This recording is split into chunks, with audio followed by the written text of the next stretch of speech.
အားလုံးပဲမင်္ဂလာပါဒီဗီဒီယိုမှာတော့ကျွန်တော်တို့ကဒီ oh အတန်ကိုအတူတူလေ့လာကြမှာပေါ့နော်ဆိုတော့ဒီ oh အတန်ကိုဒီ oh ပြောတဲ့အချိန်ကျရင်တော့ဘယ်လိုအနေထားရှိလဲပေါ့နော်ဒီ oh လိုက်ကြတော့ဗဇက်ကတော့လုံးဝဝိုင်းသွားတာတော့မဟုတ်ပါဘူးနည်းနည်းလေးဘယ်ဥပုံစံရှိပြီးတော့ရှိတယ်ဒီ oh အတန်လဲ short vowel sound ပါအတန်တို့ပါဒီအတန်လိုက်ကြတော့ထူးခြားတဲ့တစ်ခုက a နဲ့ e နဲ့ပုံစံကိုလိုက်ကြတော့သူကအရှိမဒီကောင်လိုက်ကြ oh ဆိုတော့ဟိုးအနောက်မှာပေါ့နော်နည်းနည်းလေးလေချောင်းပေါ့ပြောချင်တော့ဒီအောက်မှာပေါ့လေချောင်းရဲ့ဒီ back အနောက်အတန်ပုံစံလို့တော့နည်းနည်းရှိတယ်တကယ်လို့ဒီမျိုးကျွန်တော်တို့ oh ထွက်ရင်တော့နည်းနည်း3ချာကြည့်ပေါ့နော်ဒီ oh ခလိုက်ကြတော့ပါဇက်ကတော့လုံးဝဝိုင်းသွားတာမဟုတ်ပါဘူးပြီးရင်ဒီကောင်ကတော့ short vowel sound ပြီးရင်ဒီအတန်ကတော့ဒီအနောက်ကနေဗဟုပြုပြီးတော့မှရလာတဲ့အတန်ပေါ့အဲ့ဟာဘယ်လိုထွက်လဲဆိုတော့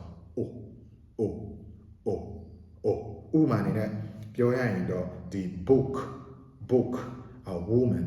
woman foot ဥမာအနေနဲ့ပြောရင် look at that woman ဆိုတော့ဒီဗီဒီယိုကိုကြိုက်နေတဲ့မယ်လို့ကျွန်တော်ယုံကြည်တယ်နောက်ဗီဒီယိုမှာနောက်အတန်နဲ့